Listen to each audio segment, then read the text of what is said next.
Hello student, matter in our surrounding के इस 4th lecture में बच्चों आप सबका वेलकम है। इस लेक्चर में हम आगे की बात को करेंगे। कहाँ से आगे? मैटर के जो तीनों स्टेट हैं उनके प्रॉपर्टीज़ के बाद की बातों को हम करेंगे और आपके अंडरस्टैंडिंग में थोड़ा सा और क्लियरिटी लाएंगे, थोड़ा सा एक डेप्थ बनाएंगे रिगार्डिंग स्टेट्स ऑफ मैटर।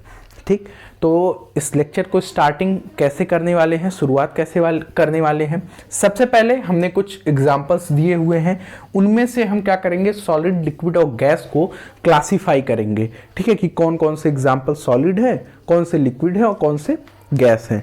ठीक, और इसमें आप देखेंगे तो मैंने कुछ स्टार मार्क किया है जिसके रिगार्डिंग आपको कंफ्यूजन हो सकता है कि ये क्या है, सॉलिड है, लिक्विड है या गैस है। ठीक है, चलिए एग्जांपल हम देखते हैं। शुरुआत करते हैं हम शुगर से। तो शुगर क्या है? सॉलिड है, लिक्विड है या गैस है? तो आप सभी शुगर देखते हैं ना। तो शुगर को अगर हम सॉलिड कंसीडर कर रहे हैं, चलिए पहले जितने स्टार मार्क के नहीं है उनको कर लेते हैं। एयर क्या है? एयर गैस है, आप सबको पता है। N2 क्या है? डाई नाइट्रोजन गैस है। ऑक्सीजन क्या है? गैस है। वाटर क्या है? वाटर लिक्विड है। आइस क्या है? आइस सॉलिड है। रबर बैंड सैंड छोड़ते। केरोसिन क्या है? केरोसिन लिक्विड है। ठीक, यहाँ बात आती है पेट्रोल की। आप एक और स्टार मार्क कर दीजिए एलपीजी को। ठीक है, पेट्रोल क्या है? पेट्रोल लिक्विड है। सीएनजी क्या है? गैस है। एलपीजी छोड़ते हैं। मिल्क क्या है? मिल्क लिक्विड है। ठीक, अब हम बात करते हैं स्टार मार्क की, शुगर की। अगर हम शुगर को देखते हैं तो शुगर के क्या होते हैं? पार्टिकल्स होते हैं, क्रिस्टल्स होते हैं। ठीक है, अब हमारी बात आती है कि हम इसको सॉलिड कंसीडर करें या लिक्विड कंसीडर करें या गैस कंसीडर करें। ठीक, अगर हम शुगर को क्या कंसीडर करते हैं?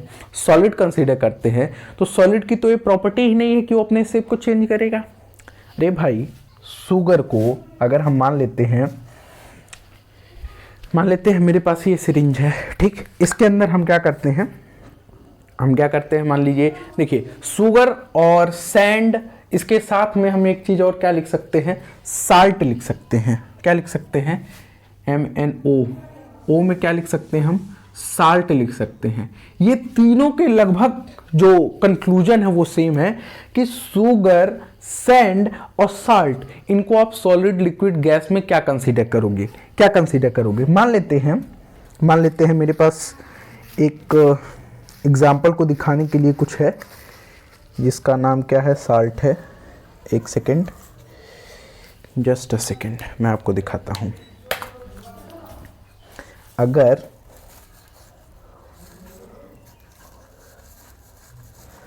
ओके हो गया। यहाँ पे देखिए, यहाँ पे बहुत छोटे अमाउंट में हमने क्या किया है? साल्ट ले लिया है। ठीक है, हमने बहुत कम अमाउंट में क्या किया है? यहाँ पे साल्ट लिया है। आप यहाँ देख सकते हैं, गिर गया। फिर से देखते हैं, देखिए यहाँ पे हमने बहुत कम अमाउंट में साल्ट लिया है। तो अगर हम इसको सॉलिड कंसीडर कर रहे हैं, दिखाई दे रहा होगा, आई होप सो, अगर हम इसको सॉलिड कंसीडर कर रहे हैं तो क्या ये सॉलिड की प्रॉपर्टी है कि वो अपना शेप चेंज करे? अभी यहाँ पे है तो उसका कुछ इस तरह का शेप है। अगर हम इसको यहाँ पे टिप पे लाते हैं तो इसका एक अलग शेप हो जाएगा। ठीक है, तो क्या ये सॉलिड की प्रॉपर्टी है कि ये अपने शेप को चेंज करेगा? नहीं, यानी कि ये तो सॉलिड की प्रॉपर्टी को वायलेट कर रहा है। फिर तो इसको लिक्विड में जाना चाहिए, क्योंकि लिक्विड जो होता है वो वेसल के अकॉर्डिंग अपना शेप चेंज करता है। गैस का तो ये है कि गैस पूरे सराउंडिंग को कवर कर लेता है। गैस, मान लो इसमें हमने गैस भरा होता, फिर तो वो इस पूरे वेसल को कंप्लीटली भर देता। ठीक, पहली बात हो गई। लेकिन ये गैस नहीं बोलेंगे। लिक्विड की तो ये प्रॉपर्टी होती है ना कि वो वेसल के शेप को गेन कर ले। तो यहाँ पे देखिए, साल्ट जो है वो वेसल का शेप गेन किया है ना। इसी तरह हम साल्ट की जगह पे अगर शुगर रख दें तभी वो इस वेसल का शेप गेन करेगा। अगर हम साल्ट और शुगर की जगह पे सैंड रख दें तो सैंड भी जो होगा वो इस वेसल का क्या करेगा? शेप ले लेगा। तो क्या हम इसको लिक्विड कंसीडर करेंगे? पॉइंट यही है। जी नहीं, ये अभी भी सॉलिड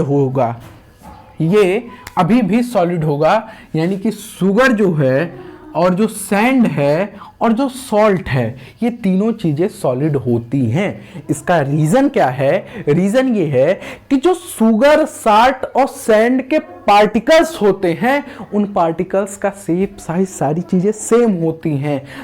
पार्टिकल्स का शेप नहीं चेंज होता है। ओवरऑल जब ग्रुप ऑफ पार्टिकल्स को आप एक वेसल में रखते हो तब चेंज होता है। अरे भाई, मान लीजिए हमने एक पिस्टन बनाया था, हमने एक पिस्टन बनाया, ठीक है, पिस्टन नहीं, क्या बोलेंगे उसको, सिरिंज था, सॉरी, ठीक है, सिरिंज बनाया। तो इस सिरिंज में जब हमने क्या किया, साल्ट को भरा या सैंड को भरा, तो ये तो इसके पार्टिकल्स है ना, यहाँ पे तो हमने पार्टिकल्स भरे ना, एक पर्टिकुलर सॉल्ट का कोई वो नहीं ना भरा, क्रिस्टल। अगर हम सॉल्ट का देखें, गांव वगैरह में देखोगे तो पहले के टाइम पे सॉल्ट के इतने बड़े बड़े वो आते थे, क्या बोल सकते हैं, कुछ भी बोल लो, इतने बड़े बड़े टुकड़े आते थे। तो उसकी जब हम बात करेंगे तो अपना शेप साइज कुछ नहीं बदलता, लेकिन इसका शेप और साइज बदलने का सिर्फ और सिर्फ रीजन ये है क्योंकि इसके अंदर छोटे छोटे क्रिस्टल्स हैं या फिर कहें छोटे छोटे पार्टिकल्स हैं जो अपना शेप साइज नहीं बदलते।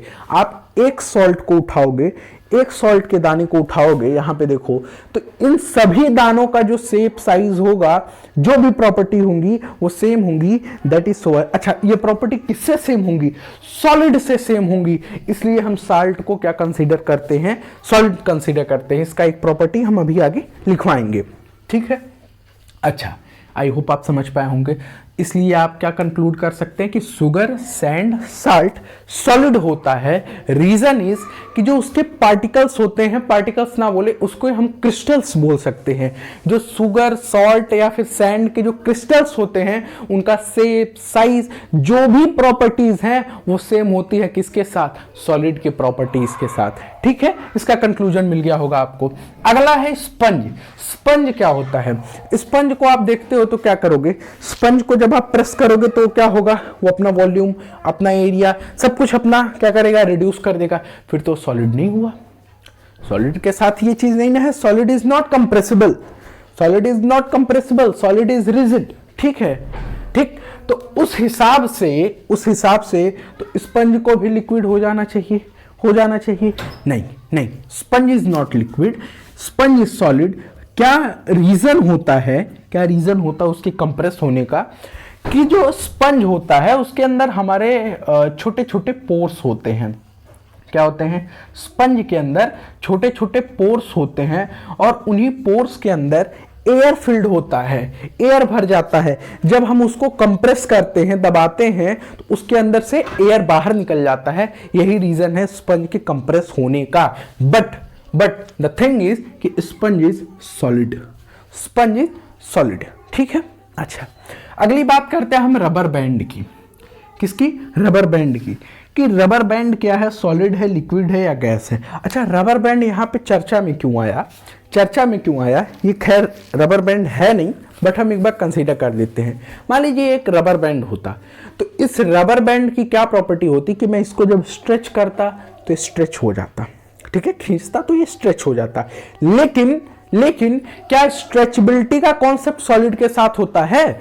मैंने इसको सॉलिड बोला, तो क्या मैं इसको स्ट्रेच करूं, स्ट्रेच होगा? नहीं होगा। ये सॉलिड मार्कर स्ट्रेच नहीं होगा, नहीं होगा। तो अगर सॉलिड मार्कर स्ट्रेच नहीं हो रहा है तो रबर बैंड स्ट्रेच क्यों हो रहा है? स्ट्रेच हो रहा है जब, तो हम इसको सॉलिड क्यों कंसीडर करें? सॉलिड क्यों कंसीडर करें? क्योंकि सॉलिड की प्रॉपर्टी में ऐसा कुछ नहीं है। Solid is rigid, solid rigid होता है, वो कंप्रेसिबल नहीं होता, ठीक, स्ट्रेचेबल नहीं होता, ठीक है। तो अगर ऐसी बात है फिर तो रबर बैंड को हमारे क्या होना चाहिए? लिक्विड या गैस में से कुछ होना चाहिए? नहीं।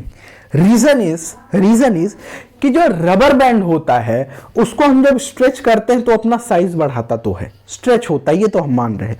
लेकिन जब हम फोर्स या फिर प्रेशर को हटा देते हैं at atmospheric temperature, pressure, force, जब मतलब वो नॉर्मल स्टेट में रहता है तो अपने साइज को फिर से क्या करता है? सेम गेन कर लेता है। यानी कि अगर हम इसको बोल रहे हैं क्या?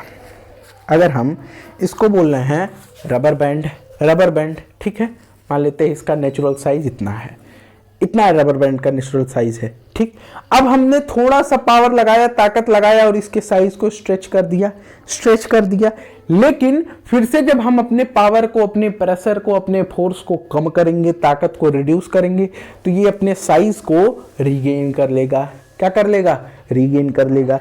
यही मैं कहना चाहता हूं, क्यों रबर बैंड को हम सॉलिड कंसीडर करते हैं, क्योंकि स्ट्रेचबिलिटी जब आप वहां से पावर हटाते हो तो अपने पुराने साइज को, पुराने जो क्या बोलते हैं शेप को, वो रीगेन कर लेता है। That is so why rubber band is solid.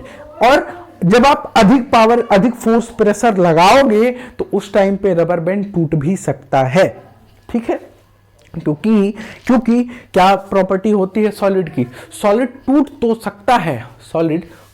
सकता है, लेकिन आप उसको क्या नहीं कर सकते, स्ट्रेच नहीं कर सकते, कंप्रेस नहीं कर सकते। अब हम लिक्विड की अगर हम बात करते हैं, लिक्विड की, तो क्या हम लिक्विड को स्ट्रेच करने पे तोड़ सकते? नहीं तोड़ सकते भाई। कैसे तोड़ दोगे? नहीं तोड़ पाओगे, इसको तो आप पकड़ नहीं सकते हो। ठीक है, चलिए तो हमने इसको भी क्लियर कर लिया। रबर बैंड क्या है? सॉलिड है। इन सभी की प्रॉपर्टीज अभी हम आगे लिखवाएंगे।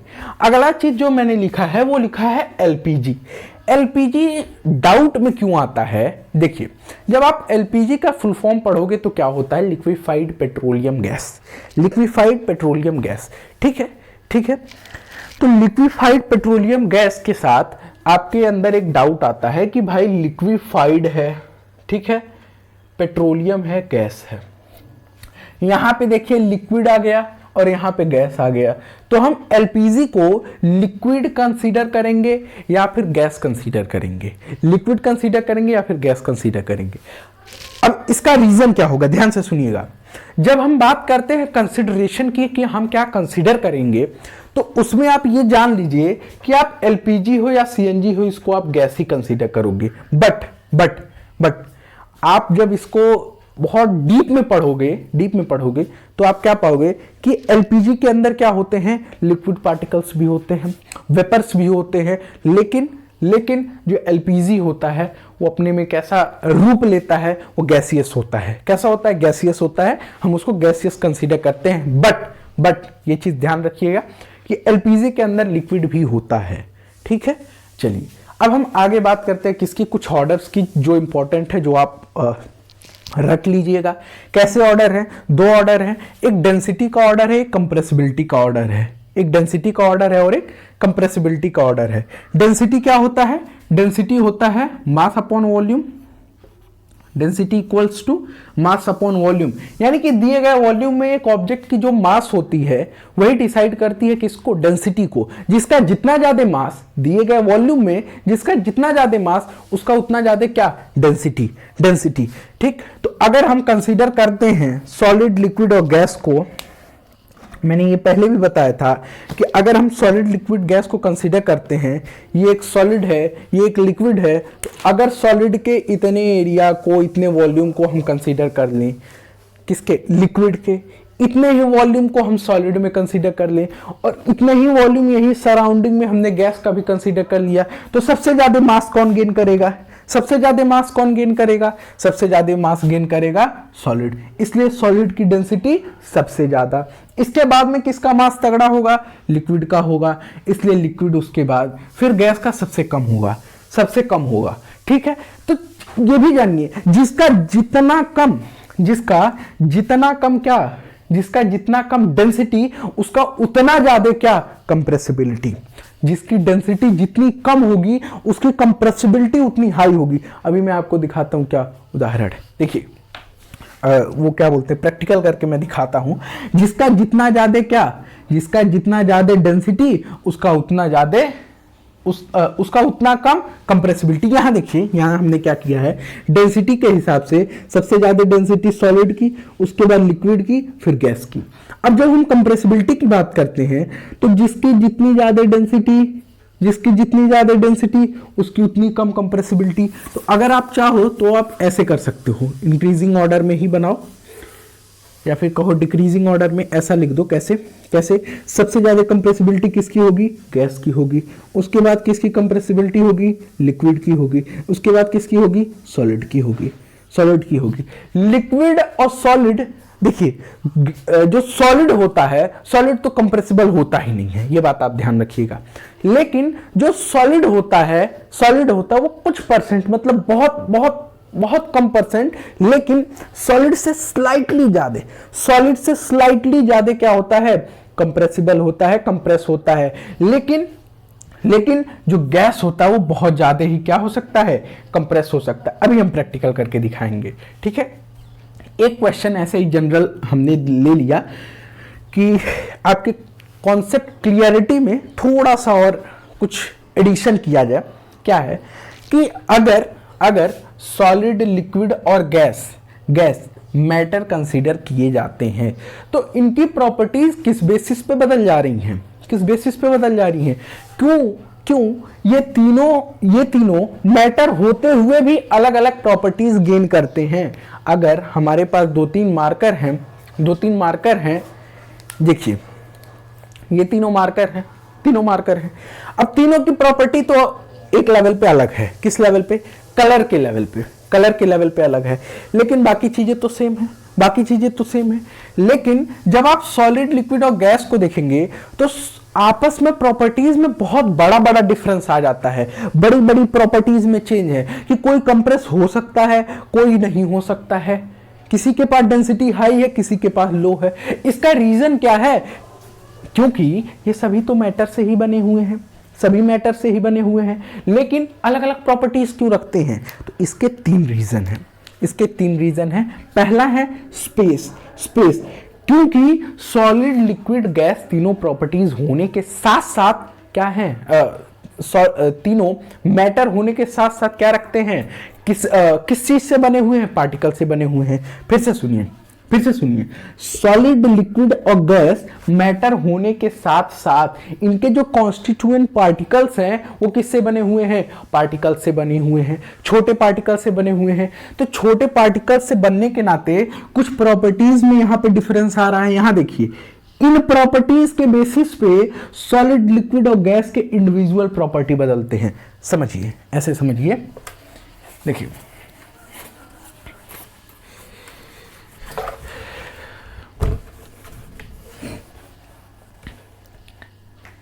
देखिए एक है आपका मैटर, एक आपका क्या है, मैटर, ठीक है। तो इस मैटर की कुछ इंडिविजुअल प्रॉपर्टी है, जैसे इसकी प्रॉपर्टी है कि ये पार्टिकल से बना हुआ है। अगली प्रॉपर्टी है कि पार्टिकल्स जो हैं वो स्मॉल साइज के हैं। तो ये किसकी प्रॉपर्टी है, मैटर की प्रॉपर्टी है। अब देखिए, इन्हीं मैटर की प्रॉपर्टी में कुछ और भी एडिशन है, जैसे इन पार्टिकल्स के बीच में, अब आप यहां पे आ सकते हैं, कैसे, यहां आइए, यहां समझिए कि पार्टिकल्स के बीच में क्या होता है, स्पेस होता है। पार्टिकल्स के बीच में क्या लगते हैं, फोर्स ऑफ अट्रैक्शन लगता है। क्या लगता है, फोर्स ऑफ अट्रैक्शन लगता है। इसके साथ में क्या है कि जो पार्टिकल्स होते हैं वो वाइब्रेट करते हैं, जिसको हम काइनेटिक एनर्जी भी बोलते हैं, ठीक। अब इन तीनों प्रॉपर्टीज के बेसिस पे हमने स्टेट ऑफ मैटर को डिवाइड किया कि एक सॉलिड है, एक लिक्विड है और एक गैस है। अब फिर इनकी प्रॉपर्टीज अलग अलग हैं, क्या हैं, जैसे हमने बताया था, रिजिड होता है, शेप होता है, कंप्रेसिबिलिटी होता है। इसी तरीके से इनके पास अलग अलग प्रॉपर्टीज हैं। तो अब मैं समझाना क्या चाहता हूं, आखिर पॉइंट क्या है ये बोलने का, ध्यान से सुनिए। मैं ये कह रहा था, खेल हो गया, जस्ट अ सेकेंड,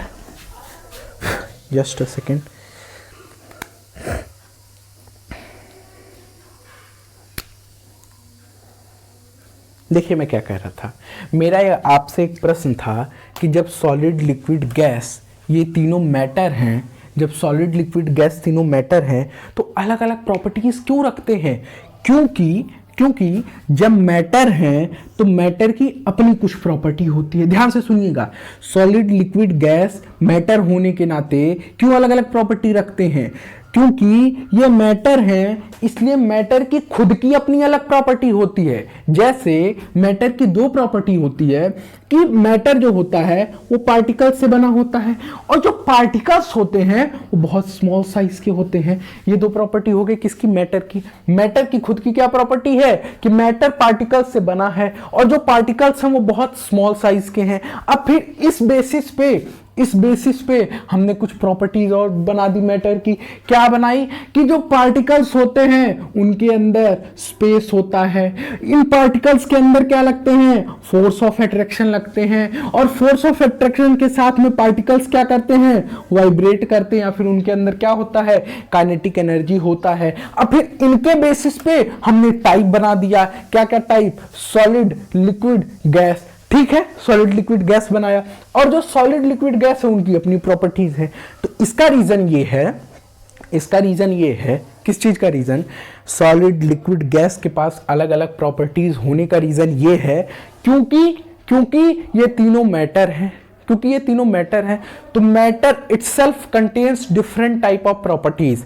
मैटर के पास खुद की अपनी अलग अलग प्रॉपर्टीज होती है, जिसके बेसिस पे आप उनको डिवाइड करते चले जाते हो। तो मैटर की खुद की क्या क्या प्रॉपर्टीज हैं? पार्टिकल्स से बने हुए हैं, और जो प्रॉपर्टीज डिसाइड हुई हैं, जो सॉलिड लिक्विड गैस की प्रॉपर्टी डिसाइड हुई हैं, वो किस बेसिस पे हुई हैं? Space, force of attraction, vibration की बेसिस पे। तो आप यहां से समझ सकते हैं, कंक्लूड कर सकते हैं कि क्यों ऐसा है कि मैटर के जो टाइप है सॉलिड लिक्विड गैस, वो अलग अलग प्रॉपर्टीज कंटेन करते हैं। ठीक, आप चाहें तो इसको बना सकते हैं, जो आपके अंडरस्टैंडिंग में एक थोड़ा सा लेवल अप कर सकता है, अगर आप चाहें, क्योंकि ये सारी चीजें चाहने पे हैं। ठीक है, ये आपको उतना इंपॉर्टेंट नहीं है। एक बार मैं फिर से बना देता हूं, जो लिखना चाहेगा वो लिख सकता है। जैसे मैंने बोला कि हमारे पास मैटर है, मैटर के पास खुद की अलग अलग प्रॉपर्टी है। जैसे मैटर किससे बना हुआ है?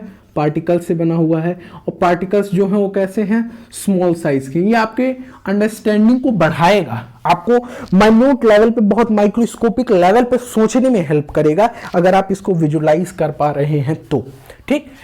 अब इनकी जो प्रॉपर्टीज हैं वो भी अलग अलग हैं। जैसे पार्टिकल्स के अंदर क्या क्या है? स्पेस है, और क्या है? पार्टिकल्स के अंदर फोर्स ऑफ अट्रैक्शन है। इसके साथ में क्या है? पार्टिकल्स हमेशा वाइब्रेट करते हैं, जिसको हम क्या बोलते हैं? काइनेटिक एनर्जी बोलते हैं। अब इस बेसिस पे, इनकम्प्लीट के बेसिस पे हमने क्या बनाया? टाइप बनाया। कौन कौन से टाइप? एक हमने बनाया सॉलिड, एक बनाया लिक्विड, एक बनाया गैस। ठीक, अब ये आपस में डिफरेंट प्रॉपर्टीज शेयर करते हैं। डिफरेंट प्रॉपर्टी, इसकी अपनी अलग प्रॉपर्टी होगी, गैस की खुद की अपनी अलग प्रॉपर्टी होगी। ठीक है, चलिए इतनी चीजें आप लिख लें, समझ लें, फिर हम आगे की बात को कंटिन्यू करते हैं। चलिए तो कंटिन्यू करते हैं। हमने क्या किया है? हमने सभी एक्सेप्शन को लिख दिया है। एक बार आपको फिर से समझा देते हैं। तीन एक्सेप्शन है। एलपीजी ऐसा कोई एक्सेप्शन नहीं है, सिर्फ आप इतना याद रखिएगा कि एलपीजी क्या होता है? गैस होता है, भले ही उसका नाम लिक्विफाइड पेट्रोलियम गैस हो। 3 एक्सेप्शन है बड़े बड़े, उनको मैंने लिख दिया है। राइटिंग थोड़ी सी गंदी हो सकती है, आप एडजस्ट करने का ट्राई करिएगा। मैं एक बार पढ़ देता हूँ एक किनारे से।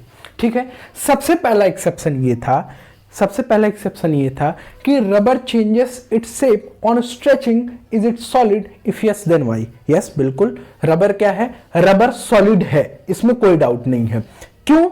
देखिए, वो केवल अपना जो शेप होता है वो तभी बदलता है जब आप उसके ऊपर क्या करते। आप एक बार स्क्रीनशॉट ले लीजिएगा या फिर लिख लीजिएगा, क्योंकि अभी मैं इस पे लिखूंगा, दूंगा। ठीक है, समझ सकते हैं आप। देखिए, जो रबर होता है, रबर बैंड होता है, वो अपना शेप केवल और केवल एप्लीकेशन ऑफ फोर्स, यानी कि जब उसके ऊपर फोर्स अप्लाई होता है तभी अपना शेप बदलता है। लेकिन जब फोर्स रिमूव होता है तो अपने पुराने पोजीशन को क्या करता है? रीगेन कर लेता है। और सबसे बड़ी बात जो होती है कि अगर आप फोर्स को बढ़ा देते हैं तो क्या होगा? सॉलिड की ही तरह रबर बैंड टूट जाएगा। ठीक है, आगे चलते हैं। आगे ये है कि साल्ट, शुगर और सैंड अपीयर तो नहीं होते हैं, फिक्स शेप है। कब कब? जब हम साल्ट, शुगर और सैंड को जार या फिर वेसल में रखते हैं तो कैसे दिखते हैं? अलग अलग शेप, अलग अलग साइजेस के। तो क्या हम उनको सॉलिड बोलेंगे? यस, बिल्कुल बोलेंगे। क्यों बोलेंगे? क्योंकि ये जो मेन प्रॉब्लम है वो इसलिए अराइज हो रहा है क्योंकि इन तीनों के पास बहुत छोटे छोटे क्रिस्टल्स होते हैं, बड़े क्रिस्टल्स नहीं होते हैं। इसलिए वो अपीयर होते हैं। कैसे? कि उनके अंदर लिक्विड की प्रॉपर्टी है, बट लेकिन उनका जो इंडिविजुअल शेप होता है वो हमेशा फिक्स होता है, सॉलिड की तरह। बात समझ आई? आगे चलते हैं। अगला जो डाउट था वो था कि सॉलिड नॉट गेट कंप्रेस्ड। भाई सॉलिड तो कंप्रेस नहीं होता है, लेकिन स्पंज जो होता है वो तो बहुत ज्यादा कंप्रेस होता है। इसका क्या रीजन है? इसका बहुत सिंपल सा रीजन है, क्योंकि जो स्पंज होता है उनमें छिद्र होते हैं, पोर्स होते हैं या फिर कहें होल्स होते हैं। इसलिए जब हम उसके ऊपर फोर्स लगाते हैं या फिर स्क्वीज करते हैं तो क्या होता है, सभी जो पोर्स में भरे हुए एयर हैं वो बाहर आ जाते हैं और वो कंप्रेस हो जाता है। ठीक है, इतनी चीजें आप लिख लें, आगे बात करते हैं। चलिए, तो अब हम आ चुके हैं अपने इस एक्सपेरिमेंट सेक्शन में। एक्सपेरिमेंट हम किसके रिगार्डिंग दिखा रहे हैं? कंप्रेसिबिलिटी के रिगार्डिंग आपको हम एक्सपेरिमेंट दिखाएंगे कि कैसे सॉलिड, लिक्विड, गैस में कंप्रेसिबिलिटी का ऑर्डर जो है वो ये मतलब सही है, इसको सही प्रूव करेंगे बेसिकली। ठीक है, कैसे करेंगे? तो सॉलिड के लिए हमने साल्ट लिया है सिरिंज में, और लिक्विड के लिए वाटर दिया है, और गैस के लिए तो भाई गैस है सराउंडिंग में। ठीक है, सबसे पहले क्या दिखाना है हमको कि सॉलिड जो होता है वो लीस्ट कंप्रेस्ड होता है। यहां पे देखिए हमने क्या बताया है, हमने बताया है कि जैसे जैसे डेंसिटी बढ़ेगी वैसे वैसे कंप्रेसिबिलिटी कम होगी। तो सबसे ज्यादा डेंसिटी किसकी है? सॉलिड की, और सबसे कम डेंसिटी किसकी है? गैस की। चलिए देखते हैं कि क्या सॉलिड वास्तव में कंप्रेस नहीं होता है। तो देखिए हमारे पास ये एक सिरिंज है, और यहां पे हम मार्क कर लेते हैं किसको? जहां पे अमाउंट ऑफ साल्ट है, कि ये इसकी एंडिंग है। अब आप लोग बताएंगे कि क्या हम इसको कंप्रेस कर पा रहे हैं? देखिए हाथ पे क्या होगा ना, एक second, I have another options, just a second. हम क्या करते हैं, इनको बॉल पे रखते हैं। ठीक है, बस। अब देखिए यहाँ पे क्या है, यहाँ पे मार्क है, मैं दिख रहा हूँ क्या? यहाँ पे देखिए, यहाँ पे मार्क है, यहाँ पे साल्ट है। देखते हैं हम इसको कितना कंप्रेस कर सकते हैं। बिल्कुल नहीं कर सकते।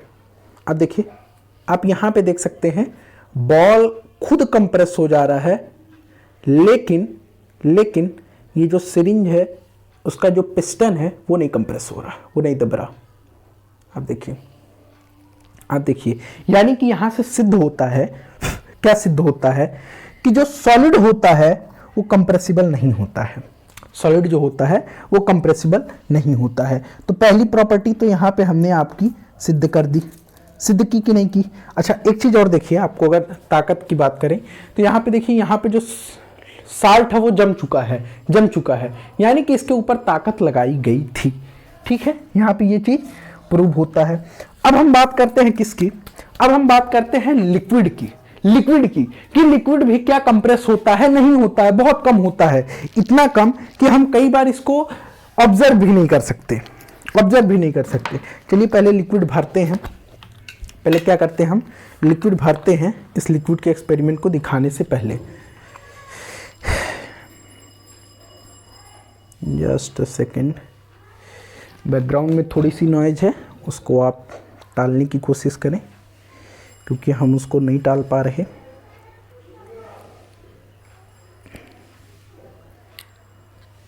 ओके,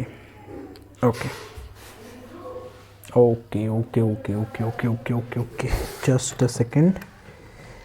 जी हाँ, अब हम यहाँ पे कंप्रेसिबिलिटी ऑफ लिक्विड देखेंगे क्योंकि इस सिरिंज में इतनी लिक्विड भर चुकी है।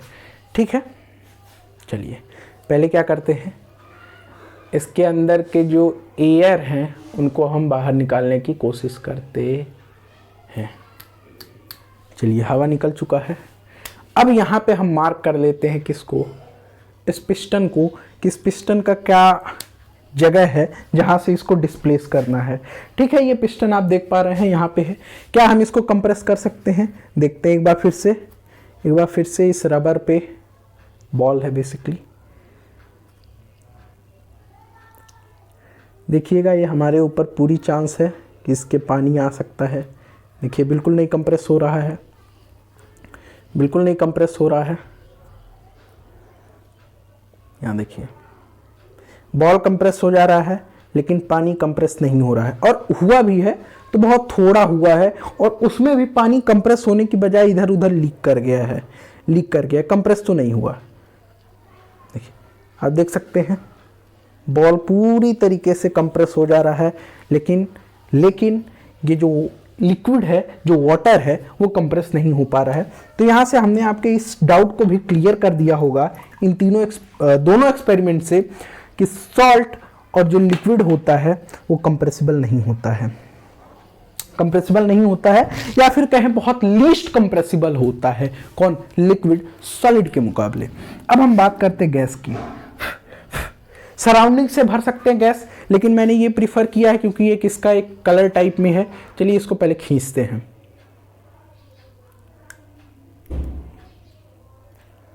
जल ना जाए भाई। क्या ये आ गया? नहीं आया है। जी हाँ बिल्कुल आया है। देखिए दिख रहा है आपको? बिल्कुल दिख रहा होगा। चलिए देखते हैं, फिर से करते हैं। खिंचा भाई खिंचा। Come on. चलिए तो हमने क्या किया है? हाथ जल गया। चलिए हमने क्या किया है? हमने इसके अंदर, इस सिरिंज के अंदर गैस को भर लिया है। क्या आप देख पा रहे हैं गैस को मूव करते हुए? क्या आप यहाँ पे गैस को मूव करते हुए देख पा रहे हैं? क्योंकि मैं तो देख पा रहा हूँ, आई होप आप देख पा रहे होंगे। यहाँ पे गैस मूव कर रहा है। कैमरे की क्वालिटी थोड़ी सी गड़बड़ है। ठीक है, हम कंप्रेसिबिलिटी ऑफ गैस की बात करते हैं, क्योंकि हमने ये पढ़ा है कि गैस सबसे ज़्यादा कंप्रेसिबल होता है, या फिर कहें गैस बहुत ज़्यादा कंप्रेसिबल होता है। तो हम इसको कैसे प्रूव करेंगे? आप देखिए इसके अंदर गैस भरा हुआ है, मार्क करते हैं। चलिए मार्क कर लिया। अब क्या करते हैं हम इसको? अब हम इसको कंप्रेस करते हैं। देखिएगा, ये देखिए इसका कंप्रेसिबिलिटी।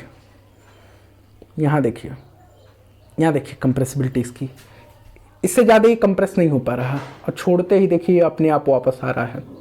इसके अंदर गैस भरा है तभी तो ये वापस आ रहा है। फिर से देखिए हम इसको कंप्रेस कर रहे हैं, कंप्रेस हो रहा है, छोड़ रहे हैं, वापस जा रहा है। ठीक है, अब यहां से हमने क्या प्रूव कर लिया, क्या कंक्लूड कर लिया कि जो गैस होता है वो कंप्रेसिबल होता है, लिक्विड और सॉलिड के मुकाबले बहुत ज्यादा कंप्रेस होता है। अगर हम इसको हम बोल दें कंप्रेसिबिलिटी के ऑर्डर को हम अगर डबल बार इंक्रीज कर दें तब भी कोई फर्क नहीं पड़ता। बिल्कुल सही है, क्योंकि जो गैस होता है बहुत ज्यादा कंप्रेस होता है। ठीक है, अब सोच लीजिए कि मैंने कहीं पढ़ा है, मैं श्योर नहीं हूं, फैक्ट चेक आप कर लीजिएगा। सीएनजी या फिर एलपीजी का ही मैंने पढ़ा था कि अगर हम मान लेते हैं उसकी वॉल्यूम इतनी वॉल्यूम है, तो इस वॉल्यूम का 0.1% तक क्या किया जाता है? इनको कंप्रेस करके फ्यूल बनाया जाता है। फिर से सुनिए, अगर मान लेते हैं इस वॉल्यूम में सीएनजी या एलपीजी है, उसको बनाने का क्या तरीका है? ये एक वॉल्यूम में कुछ गैस है, इस गैस को इसके वॉल्यूम का 0.1% कंप्रेस किया जाता है, तब ये एक फ्यूल बनता है। आप यहाँ पे देख सकते हैं कि हम कितना इसको कंप्रेस कर दिए हैं। अच्छा, इसके अंदर डाउट अगर है आपको गैस है कि नहीं, आई होप आपको दिखे। ये देखिए गैस राइज करता हुआ दिख सकता है आपको, दिख रहा है? मैं बिल्कुल ट्राई किया हूँ कि आपको पूरे एक्सपेरिमेंट क्लियर हो, समझ आए। कंप्रेसिबिलिटी का ऑर्डर मैं समझा रहा था। ठीक, अब हम बात करेंगे एक अलग प्रॉपर्टी जिसको मैंने जब टर्मिनोलॉजी का कॉन्सेप्ट बताया था तो बहुत डिटेल में नहीं बताया, क्योंकि मुझे मालूम था कि आगे इसको फिर से बताना पड़ेगा। तो इतनी चीजें आप समझ गए, धीरज बनाए रखें, हम जस्ट आपको समझाने वाले हैं अगली प्रॉपर्टी। चलिए, तो अब हम यहीं पे इस लेक्चर को एंड करते हैं। मैंने सोचा आगे बता दूंगा, बट मेरे डिवाइस का जो स्टोरेज है वो यहाँ पे ख़त्म हो गया है। तो अब अगले लेक्चर में हम क्या करेंगे, अगले लेक्चर में हम डिफ्यूजन को पढ़ेंगे। इसके बाद में आगे की कार्रवाई को जारी रखेंगे। आपका क्या काम क्या है, आपको प्रॉपर सारी चीज़ों को, पिछले जो टॉपिक्स हमने पढ़ा रखे हैं उनको रिवाइज करना है। अगर आपके पास कोई क्वेश्चन बैंक वगैरह हो तो आप क्वेश्चंस अटेम्प्ट कर सकते हैं। किस बेसिस पे, जो सॉलिड लिक्विड गैस की प्रॉपर्टीज़ पे बेसिस पे जो असर्शन रीज़न है उनको आप करिएगा, आपको मज़ा आ जाएगा। ठीक है, चलिए तो मिलते हैं नेक्स्ट वीडियो में। तब तक के लिए ओके, टाटा, बाय बाय।